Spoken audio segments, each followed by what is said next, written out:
mengintip para pengkhianat di Indonesia di zaman Belanda yang tega membunuh bangsanya sendiri dan saudaranya sendiri. Peristiwa sejarah yang terjadi di setiap negara tentu memiliki kisahnya tersendiri. Masa lalu Indonesia yang pernah hidup di dalam belenggu penjajahan Belanda memiliki sebuah cerita perih yang akan terus dikenang hingga akhir zaman. Ya, kisah pengkhianatan anak bangsa yang rela menggadaikan kemerdekaan dan kehormatannya demi menikmati hidup makmur ala kolonial di bumi Nusantara. Pribumi yang anti terhadap semangat perjuangan tentara Republik tergabung dalam beberapa organisasi bentukan Belanda. Salah satunya adalah Nika. Selain menginginkan kehidupan mapan secara mudah, serangkaian alasan politis juga menjadi penyebab mata hati mereka tertutup rapat. Alih-alih membantu saudara sebangsanya di medan juang, mereka bahkan rela menjadi pengkhianat bangsa yang menorehkan kisah buram di tanah air.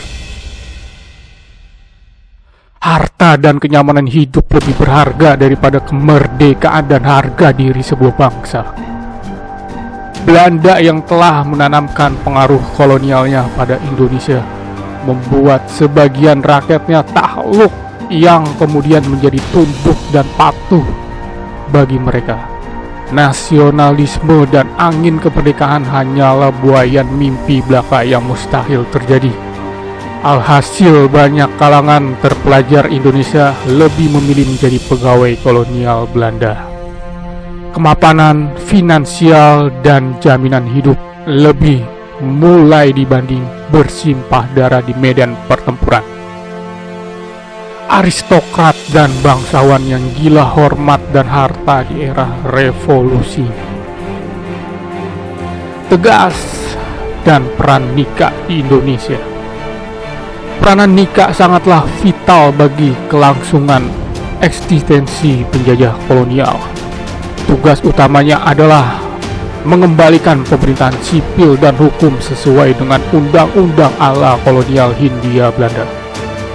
Dibentuk pada 1944 di Australia, Nika menjadi penghubung pemerintah kolonial Hindia Belanda di pengasingan dengan komando tertinggi sekutu di wilayah Pasifik Barat Daya.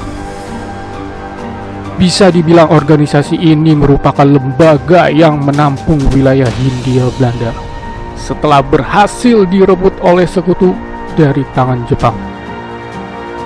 Berganti-ganti nama karena tentang pemerintahan Indonesia.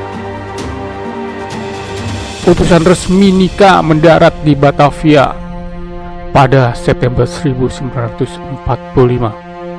Kedatangan staf mereka di Nusantara ditolak oleh pemerintahan Republik Indonesia karena dianggap masih berbau kolonialisme.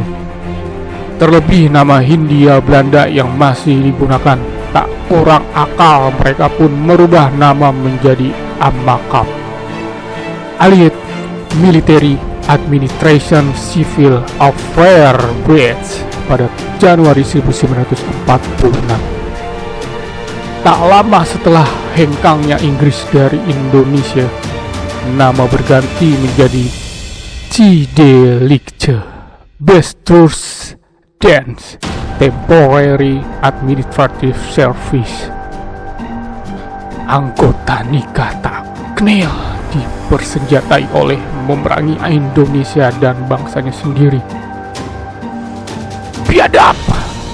Setelah Indonesia berhasil meraih kemerdekaan, ada saja teknik dan siasat Belanda agar masih memiliki kesempatan berkuasa kembali. Dengan membonceng Inggris, mereka pun kembali mempersenjatai para anggota Nika dan Knil di Indonesia. Alhasil pertempuran besar seperti peristiwa Surabaya, Palangan, Ambarawa, dan Medan Area kembali terjadi di tanah air. Mirisnya banyak dari anggota Nika adalah orang-orang pribumi yang sampai hati membunuh saudaranya sendiri. Tentara lokal inilah yang bergabung dalam Kompi 5 anjing Nika yang terkenal sadis dan haus darah. Meski telah berlalu kisah pengkhianat Nika yang ikut adil dalam serangan peristiwa berdarah di Indonesia tentu sangat disayangkan. Negeri yang harusnya ditata kembali setelah mencapai kemerdekaan harus kembali bermandi darah untuk kedua kalinya. Oleh sebab itu, suatu negeri tidak akan jatuh dan rusuh kecuali ada pengkhianat di dalamnya. Lalu kemanakah para bumi putra pengkhianat bangsa jebolan Nika dan Kenil atau Londo Ireng itu kini? Secara ukuran usia normal mungkin sudah mati dan tinggal menyisakan kisah memalukan dan keturunannya yang menjadi pengkhianat bangsa. Kemudian pertanyaannya, apakah jiwa Londo Ireng itu masih terbawa oleh faktor genetika kepada keturunannya kini?